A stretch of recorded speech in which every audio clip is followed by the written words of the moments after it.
The human rights lawyer wey be Femi on the 22nd day of August for inside dis year 2024, im don dey yarn say a total of 2,111 country pipo were arrested during the 10-day nationwide protest wey happen for inside we country Nigeria.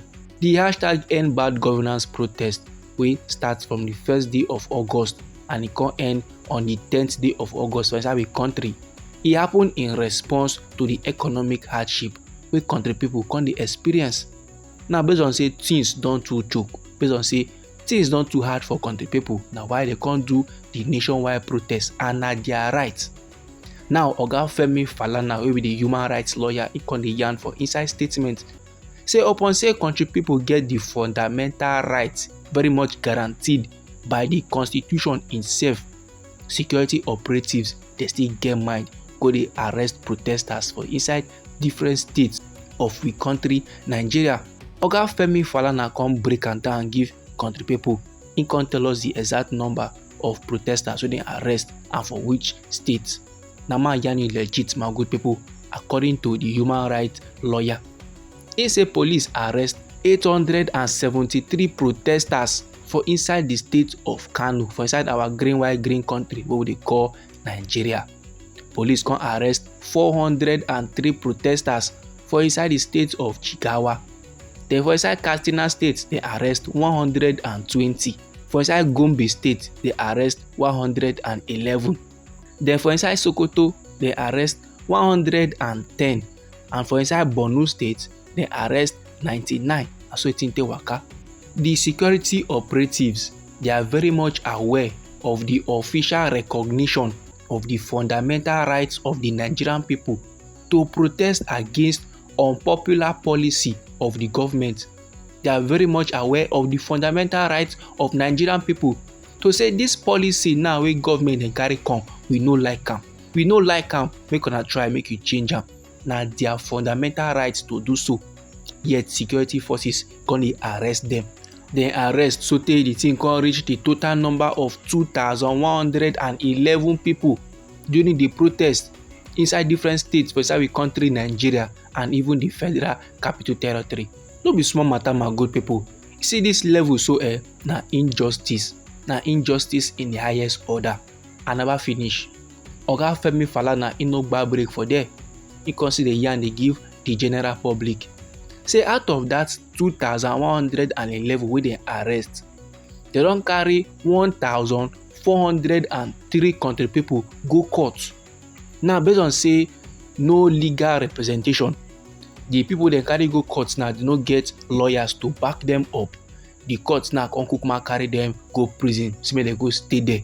And you know the funniest part, according to Oga Femi he said the suspects now, these country people, these protesters now, wey police arrest so, they were denied the legal representation wey dem deserve, even though the Nigerian Bar Association don publicly announce their intention to provide lawyers to defend the protesters. And Sir Femi still dey let country people dey know say even some lawyers sef wey be dey apply for bail for their detained clients, those people now, those suspects now wey police arrest, those protesters, their lawyers now come outside dey apply for bail. Police now no tell them say this matter go last carry am go court, and when the matter come go court, nobody fit reach their lawyers to tell them say your clients dey court o, all these kind of levels dem, they no get information.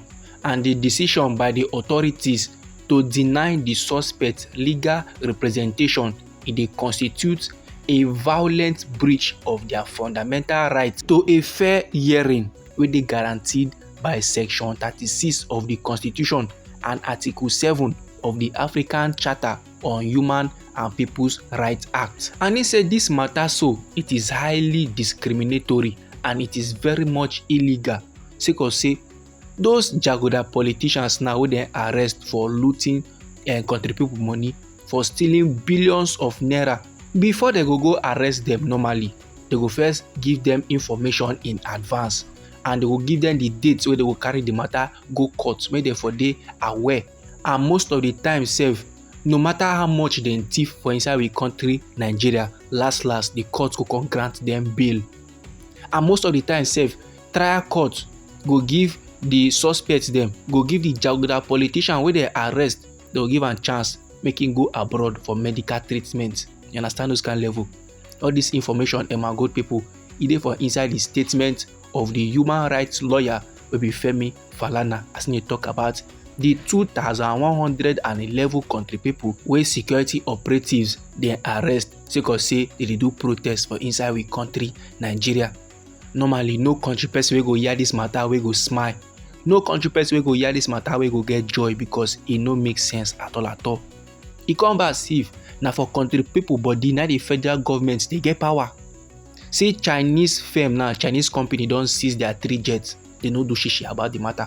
So tey na the Chinese company na come release one. They say na in good faith. And as they release the jet, the man wey be our president of this green country wey they call Nigeria, in sharp carry the jet travel go France. As I'm talking to you right now, my good people, US court don give the Chinese company permission make dem begin dey seize Nigerian assets dey go.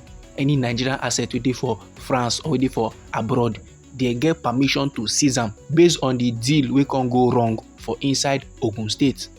Now, Nigerian government never do anything about the matter, but you see protesters, country people wey dey express their fundamental rights to protest based on the kind policy, based on how things don be for inside the country.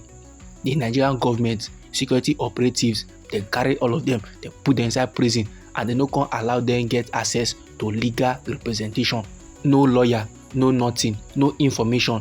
But if na all those jaguda politicians wey dey thief billions of naira, they go first give them warning, say we dey come for you, or see the date wey we wan carry this matter go court, and you come defend yourself. But when it comes to innocent, defenseless country people, they no go give them warning. You dey see how discriminating this matter be like. You dey see how unfair the federal government dey treat country people. Now, when country people come dey reason say we don see everything for inside we country Nigeria, we don see all the color of shege wey the federal government they wan show us, these men come go increase the violence.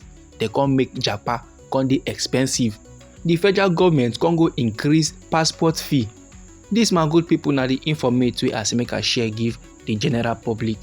Anyhow the thing be you for body, feel free make you drop am inside our comment section. Now we be Anointed Lady TV. Now they give on a legit information on the things and things wey dey happen for inside our nation Nigeria. So if you go like to receive legit news, try make you subscribe to this channel and try make you put on the notification bell, so that as we dey bring the news they come, na go first receive the update and you go get them sharp. And try make you dey share the news to your family and friends, so that them too they go know wetin dey sup for inside our country Nigeria. And they come your way again with another interesting informate for you, my good people. Abeg, no go anywhere.